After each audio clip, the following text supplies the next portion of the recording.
Hi mga kaisinyan Freedom Board, welcome back again dari sa tong YouTube channel ug karon another confession asad ang atong basahon. Pero before ana ay kalimot sa pag-subscribe sa tong YouTube channel ug pagtuplok sa notification bell. Ug karon mga kaisinyan Freedom Board, ladies and boys, ako si Bay Gamay ug ako nang basahon ang confession karon.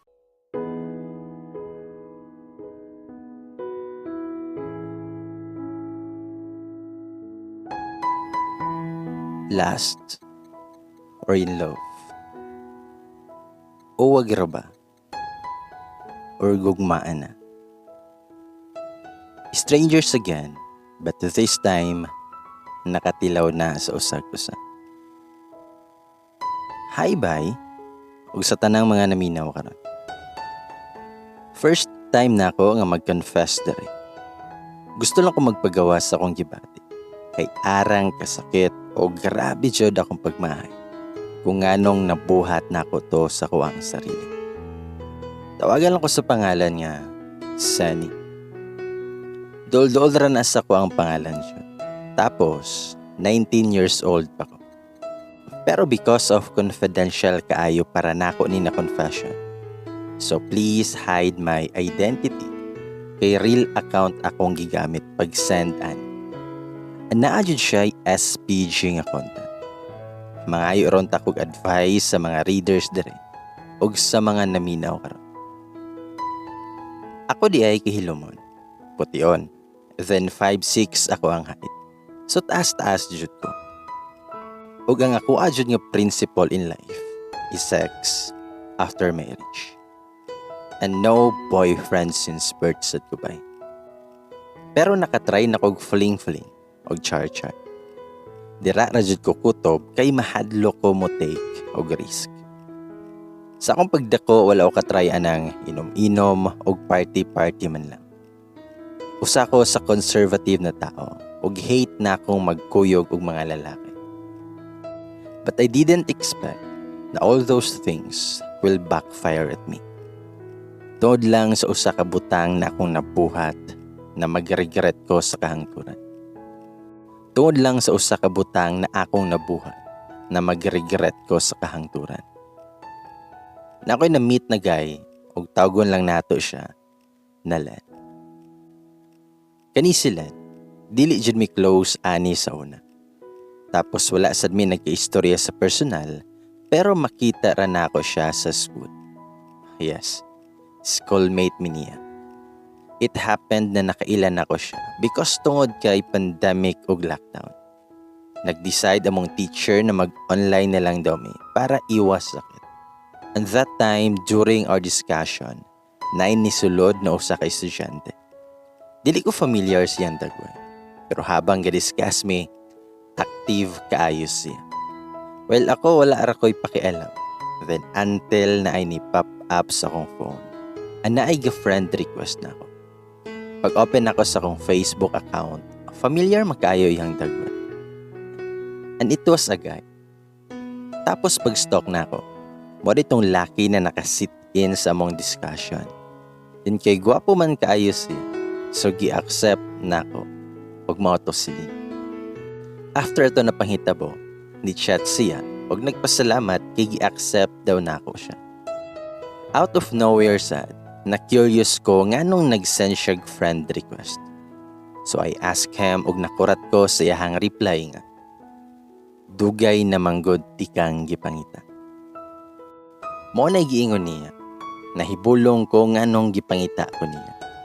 So na-curious ko taman. Human ato gi-explain niya sa chat kay nakita daw ko niya sa school. Ingon siya, love at first sight daw siya.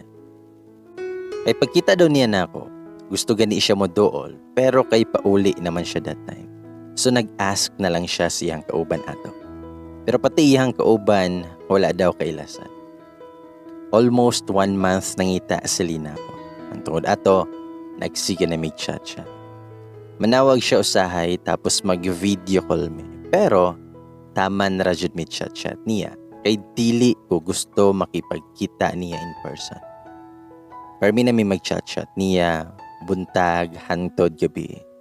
Tapos exchange yung mga messages. Then kini siya, sweet sad na tawhana. Bisag dugay kay ko mo reply, maghulat dyan na siya kung kanus ako mag-online. Usahay siguraduhon dyan niya na online ko kay magsigilag tawag sa messenger. Usahay manggod ako ang gina-off akong active status and makabalo siya na online ako. Pero wala ko ga-reply niya. Sumoto, nga masuko siya na ako. Pero ako, wala radyod ko kay lagi man-hater ko tungod sa past experience na ako. Pero kini siya kay consistent kayo. Weeks and months, dry kay kog ni-replyan niya. Pero wala yapon siya ni Hunong until one day, git-chat na ko siya. Nangutan ako unsay real intention niya. Pag na-reply siya nga, gusto mangguti ka, dugay na. O gusto sad di ka, panguyaban pa. Nasya ko siyang respond. But instead, ako asyang giparangka na di na ko siya gusto. O wala ko'y balak na magsulod-sulod o relationship kay labad ra na sa ulo. Bitter na kong bitter, in short, reject na ko siya. Pero abi na ako, nakatuna ang dahilan para mag-stop na siya. Pero consistent kayo siya. Masaya mo chat na siya para magdala og pagkaon or manlaag daw mi. Yan naman siya motor. Lahi, radyod basta rider. Pero wala gihapon ko ni sugot hangtod sa nairita na ko niya. Kay grabe ka sa mukha. Magsigig panawag sa messenger, then video call, pero di na ako tubagon. Ang gusto lang niya is replyan ako iyahang mga messages. Tungod sa iyahang ka-consistent, I reciprocate his energy. Ako ano sa siyang gina-entertain. Then nag-share na siya bahin siyang past relationships. Kung naunsa siya pagkaguba, tungod kay gibuwagan siya siyang ex na 3 years na unta siya. So ako sad, comfort kunuhay para ma-okay siya. But didn't expect na ma-fall siyag maayo na ako. Pag magsige siyag panguya pero permisad na ako nga i-reject. Take note, gwapo ni Selen, pution, tangkad, hamis, og lamion. Tapos napadyo yung motor. Oo. Choosy kay ko, kay tanaw na ko niya, F-boy kay siya. Seryoso. Siyang pamarog pa lang, lamion na. Sa kung nahuna, doolonon junig babae. So no jud para na ako. Pero behind siyang physical appearance, na siya'y soft side. Buotan siya, og sweet siya na tao. Og buotan pa siya na anak, kay kinamagulangan man siya na anak. Behind this look, mas ganahan ko magtanaw siyang personality. Mas na-attract ko siyang batasan. Ang gasulat siya ko, which is iyahang gidedicate na ako. Sa akong pagkamanhid, natablan siya ko. So gihatagan ako siya og chance na may laila na mo ang usat-usat. Ang gilatag na ko tanan ako ang condition sa talking stage na prohibited na ako ang makikita or mag-offer og something. Gusto lang ko makaila siya. Pero sa chat-chat rajud mi taman ana. Bisag same school mi pero di mi magkita kaayo. Close na kaayo mi. Natural na good kaayo mi. Tapos, more than friends na jud to. Kay naa na siya'y pa-call sign. Na love. O diba? Yan ang lami sa feeling ang kiligon pero dapat guard your heart gihapon. Magsige na siya'y pa-remind na ako og love, kao na ha. Ayaw palipas o gutom. Love, ayaw kayo pa stress sa school ha. Ug love, pag-amping kanunay, kay pakaslan pati ka. Kasal na dayan. Wala pa ganiin ako siya sugta. Sa moto, nga na-fall na jud ko niya. And ready na ko mo take risk ko niya. Pero kay lagi, naay ni balik na person from the past, which is ako ang ex-fling na akong gihilakan o gitepresan og maayo. Sa pila ka months nilabay og nakailan ako sila, abi na og naka-move on ako sa akong ex. Pero wala di ay. So pagbalik niya chat, nag-communicate balik. Means love pa na ako akong ex. Pero naara gyapon silin. Mga chat-chat gihapon mi. Tawag-tawag sad og love. Pero one time, kasakit jud sa akong gibate. Ready na nako iingon kay Len na dili nako. Pero that time, gi-ghost na sad ko sa akong ex. Sa kasakit, gisulti nako kay Len ang tanan-tanan. Ug naara jud siya para mag-comfort. Na-depressed kog maayo. Ako'y ganay kaon, tapos i-eskwela. Balaka na si Lina. Gusto ko niya makita, pero dili jud ko. Gusto nako mapag-isa. Pila sad ka weeks na inaato akong status. Naka-decide ko na i-let go akong ex, pero deep inside, love pa jud nako to siya. Hangtod ka. So I focus my attention kay Lina na. Di siya may naasa kong side sa panahon na down kay ko. He never leave me and give up on me. In that moment, freely nakaayo si Lin siyang mga ipang-ingon. Kaniliging naadyo siya'y pagkamanyak gamay. Ug dili sad ko makaingon na inosente ko, kay gabasa man ko possessive. Sumoto, nihangyo siya nga mag-video call me. That time, kaniliging gikan siya work. Yes, na siya work sa usa ka resto. Then pag uli niya, kapoy kay siya. Kita dyan na ako iyahang naw. Bisag sa phone siya. Guwapo dyan siya. As in. Then baby face. Tinihangyo siya that time kung pwede ba daw. Like, basta. Magkuan siya. Pero wala ako ni sugot dayon. Pero ana siya nga sakit na daw kaayo iyang puson. Ana ko, unsa kong buhaton. So nag-request siya nga maghubo daw ko tanan. It was midnight already. Tapos ako rausan. Then nakita na ako nga naghubo na sad siya sa iyang upper. Ahaka. Kalami daw hana. Hamis kayo. Tapos puti. Motong nadala na sad ko. Sumoto mong gibuhat. Gahubo ko. Wala siya gapagaws. At first, awkward kayo. Pero grabe. Di dyan mapugngan. Nasad ko'y pagka-wild gamay. Siya, grabe na kayo. Nalamian na siya kayo. Nagyalip bite ng amaw. While ako, gatan aura niya.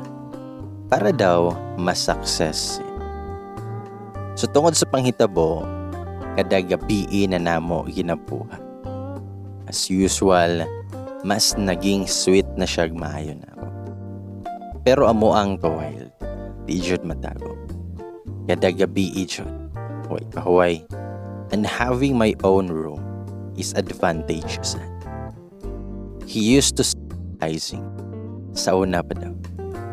Iyahang yamin, sa dili pang hambog, sexy sad ko, and can take any clothes I want. Kaya nabuhat to niya. And he's excited na magkita daw mi sa personal. Pero wala jud ko ni sugot. Tama na rami. Savage. Kay manyak sad kaayong tawan. But one day, he can't wait na magkita daw mi. So misugot ko. Pero deep inside, kabalo ko nga naa din siya'y plano pa. Og di pa jud ko ready that time. Kay bata pasad ko. So gadwa-duha ko.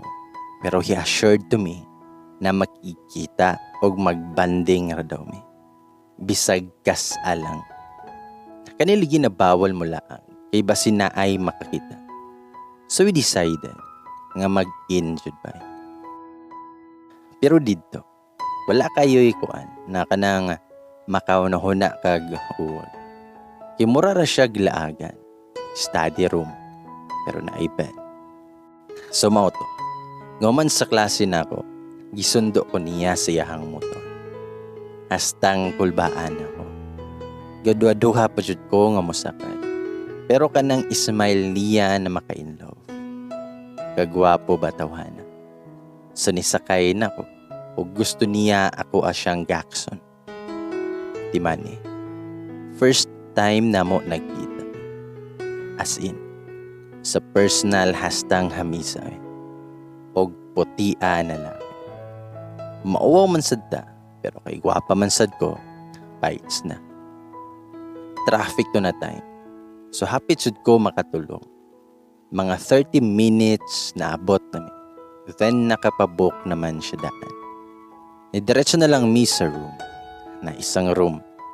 Di spacious. Scam kay gamay kaayo ang bed. Bed are for 2-person ra. Di na siya TV. So first nagpahulay sa mi. Kay kapoy ang biyahe. Then that time, nakulbaan na jud ko. Kay first time na ako makauban og lalaki. Tapos kami random. Formal ra kong suot, kay gikan lagi og school. Then unexpected, gigakos ko niya og higpit kayo. Dayon gikisan niya ako ang forehead. Sign of respect, ana daw sila. So nawala akong gakulba. Tapos nianto siya CR, dayon nag-ilis siya. So ako, naglingkod lang jud sa bed. Dugay kay siya nagstay sa CR. Then pagbalik niya, gigakos na sad ko niya. Pero nananghid ko na mag-CR sa ako. Ana siya, pagdali ha. Pero, nagtanga ara ko sa CR. Gaunahon na ako unsay pwedeng buhaton niya na ako na naa na misain. Basig naa siya'y kababalaghan na buhaton sa kuwa. Ing ana na jud ang nagasink in sa akong unang-huna that time. Kanang kaulion ako na bag-o pa man unta ming abot. Then wala na ako na malaya ng oras. Gasigi na di siya panuktok sa to. Sa moto, ngagadali-dali na lang ko gawas. Then isugat sa kuha iyahang sweet nga smile. Nahibulong ko. Bating siya nga finally. Nakauban na jud ti kalaw. Dugay na tikang gustong ihag. Nakasmile na lang sad ko siya hanggingon. Gikilig ko. Pero light na. Then that time, nag-watch siya ramig TV ha. Pero kaniganing na-adjoy temptation. Basta kamurang duwa. Wala na. Bilihok na iyahang mga kamot. Nahimo na siyang touchy. Nakulbaan ako ginahinay. Nakulbaan ako. Mihinay-hinay na siya dool na ako. Gigakos ko niya. Bakhag. Kaya ako kay naglingkod sa bed. Siya kay naghihigda man. Sumoto yaha kong gibakha.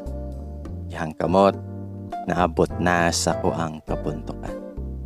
Like by, grabe jud kaayo ning tawhana.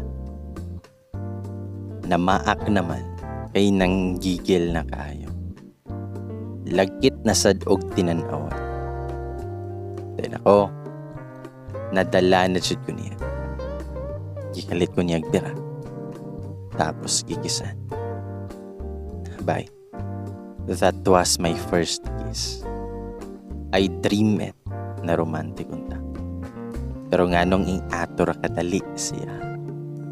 Nakuyawan ko ba? Iplayo ko niya. Pero gipira ko niya pa dool siya. Dayon gikisan ko niya balik. Wala ko na-respond ni. I was shocked. Gitry na ko nga mo escape siyang mga kamot. Ba't kusgan siya pa'y kamay? Nakahilak na lang ko. Then nag-flashback ang nawang sa kong ex. Lights off dito ba? Or dim light try suga. Tapos that time, lahi na akong nakita. Ako naman noong ex akong nakita siya. Dayan siya. Siya yapon siya kiss. Pati sa kong neck. Grabe na jud kayo siya ba?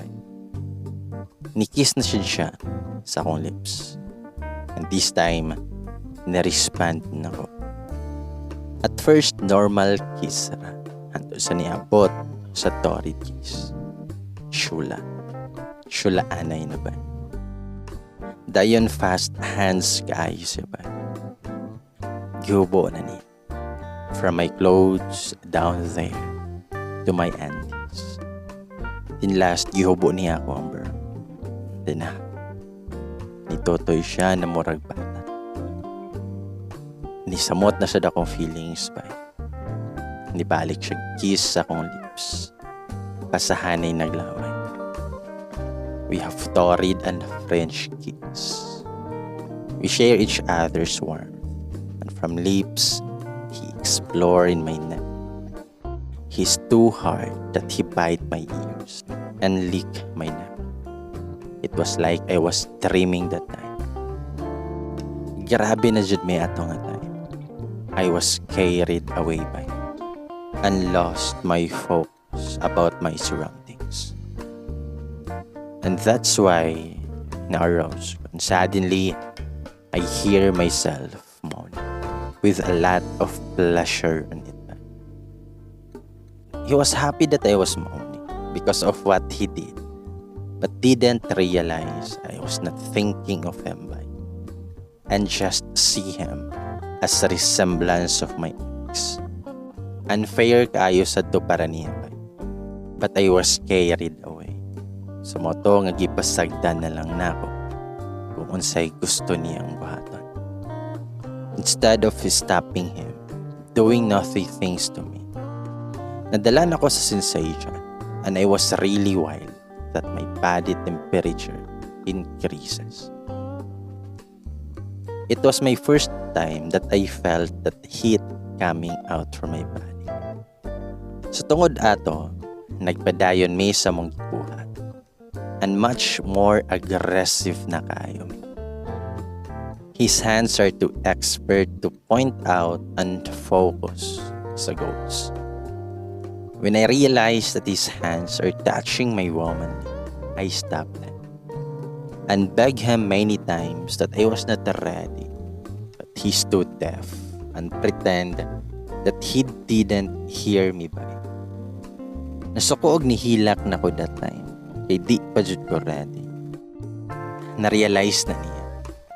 So nag-foreplay siya ba para maganahan ko balik. Gusto niya nga musugot ko nga na may hitabo ng mundo.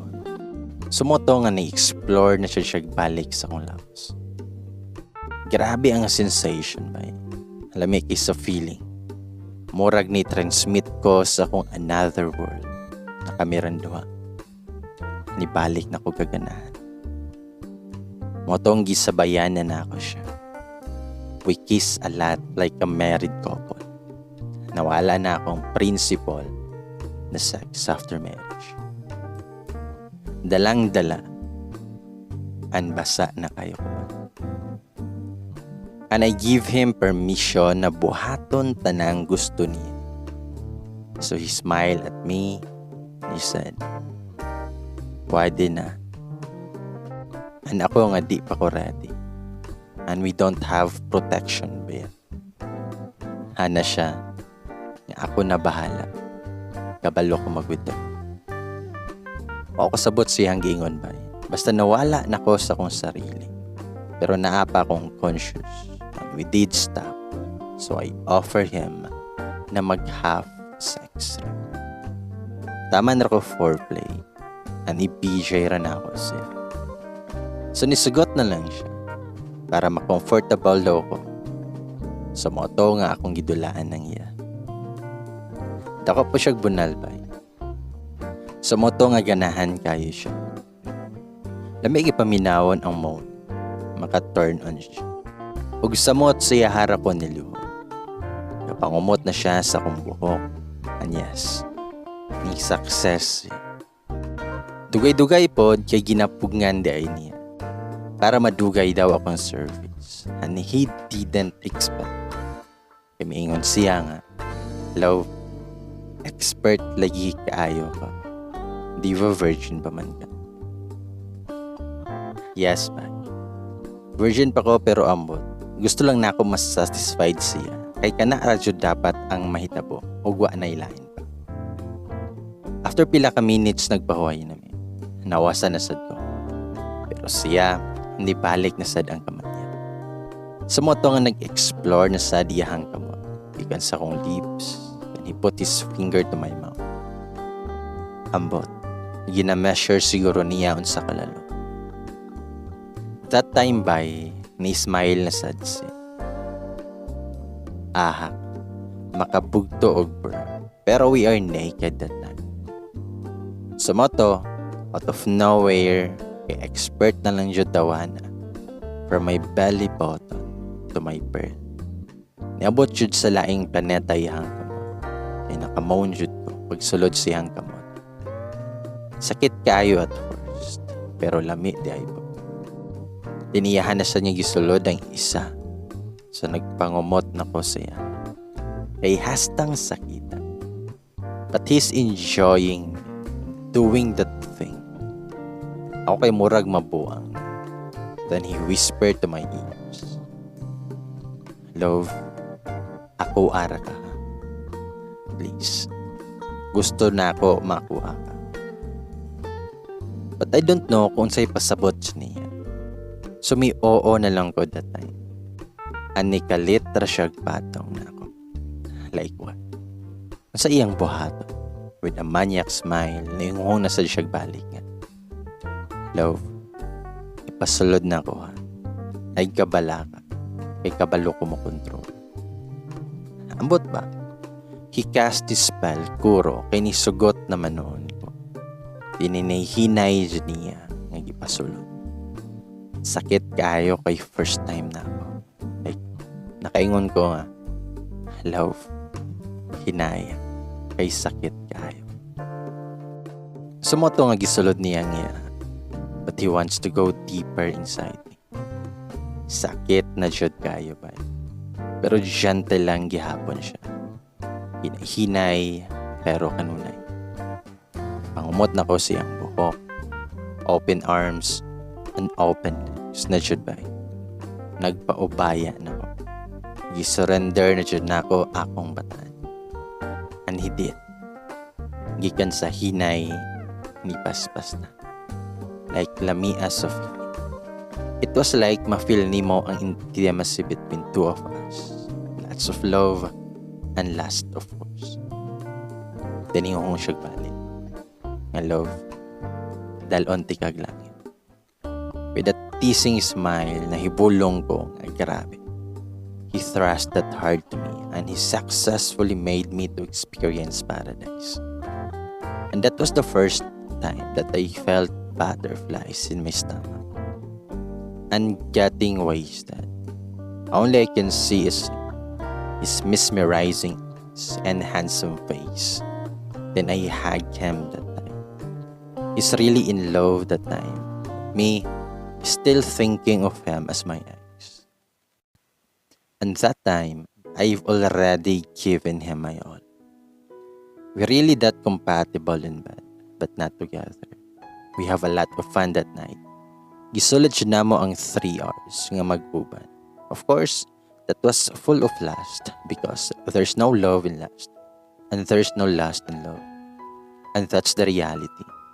We talk about our past and we accept each other's flaws. But I thought, I will not regret of what I did. But he made me happy that time and boost my confidence that moment. He hugged me really that tight. You don't want to let me go. Or mainom man lang og tubig and it melts my heart. That's the first time I felt that pleasure in it. I felt safe and secure. Lami kay sa feeling ihang pagakuspay. Like I want to feel it again but don't want to be with him. The feeling of safe and loved by someone. We stayed that for a while and I don't want to escape from your arms. But I realized I was so unfair to you because I didn't love him back. I'm just carried away because of my lustful desire. And myself betrayed me. It was already time. And we left that place with a lot of memories. Yatod ko niya na wala na ko sa kong sarili. Then I go home without noticing that I'm already crying. Ngilak jud kog maayo ba? Wala ko kabalo nga no. Maybe because I lost my vigor. Or being regretful of what I did. Pag human akong i-open akong account, unblocked him to all of my Facebook accounts. Before that, I lied to him that night. And we talked how happy he is. Kaya nakauban ako niya. Well, me crying that entire night. Because I was ashamed of myself. Like kugaw na kayo, ang tanaw na ako sa kong sarili. I bid my goodbye to him and said, I did love him, but I need to let go of him. He was confused that time, but I already blocked him. So I spent my night crying and begging to God to make my life. I'm tired and want to rest, but I can't sleep. So I was awake whole night and suddenly fell asleep because of too much pains, and my eyes are tired now. When I wake up, I received a lot of messages and calls from an unknown number. It was Sam. It was him who did those things. Then I cried suddenly. Itong hinumduman na sad na ko ang nahitabo sa mo that night. While facing the mirror, I cried because I can't accept the fact na wala na ko ang ginaingatan for 19 years of my existence. I lost it that night. Many weeks and months passed, but I can't move on from that night. It keeps haunting and I always dream about it. So I get depressed and my anxiety is getting worse. I can't handle it. I'm tired of crying by. And we don't have communication because I already cut my connection to him. And he begs that time by, pero wala na. Dili na ko matablan. He keeps telling me he loved me and he want to spend the rest of his life with me. Pero wala na sa kong sarili. Di na ako madawat tanan bay. Sakit kayo. Hastang sakitan. Wala na ko'y sulod-sulod sa klase and luckily, it was online class. So I can have excuses that I have poor connection. I deactivated my account para di na ko niya i-reach out. Even wala sa siya kabalo sa mong balay. Kaya paghatod niya, taman raman sa kanto kay mahadlo ko nga naay makita. That night, that unexpected night, changes everything to me. I will regret it forever and always maka-feel og guilt because I think wala na dyan. I'm not worthy to be loved by someone again. Pila sad kabuan akong pag-move on, nibalik og eskwela, kay balik na mig face to face. As expected, ako ang mga amigo na balakasan. Pero mag-smile lang ko just to pretend na okay ako. But deep inside, I was drowned at my own thoughts. Nigawas ko balik but I didn't expect na makuyawan og ing-ana kapaspas ang beat sa kong heart.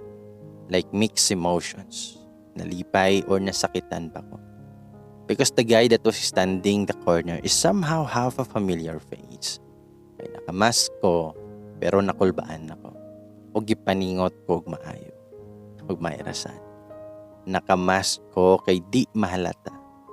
But when he getting closer to me, I realized that guy na akong nakauban that guy na akong naka one night stand, that guy na nidawat og nihigugman ako. Like ako ara dyan hangyo, nalamunon ko sa lupa. Mura siyag na slow motion akong palipot. And I think time was freeze that time. Ug wala sad ko kalihok because I didn't expect na makita na ko siya after how many months. Fate was really playing at me and I recognized it was land. After that, nibalik ko sa akong giagian and trying to escape from him but didn't expect na nisulod siya sa room kung asa ako asa niya room. Tadhana nga naman. From schoolmates to classmates.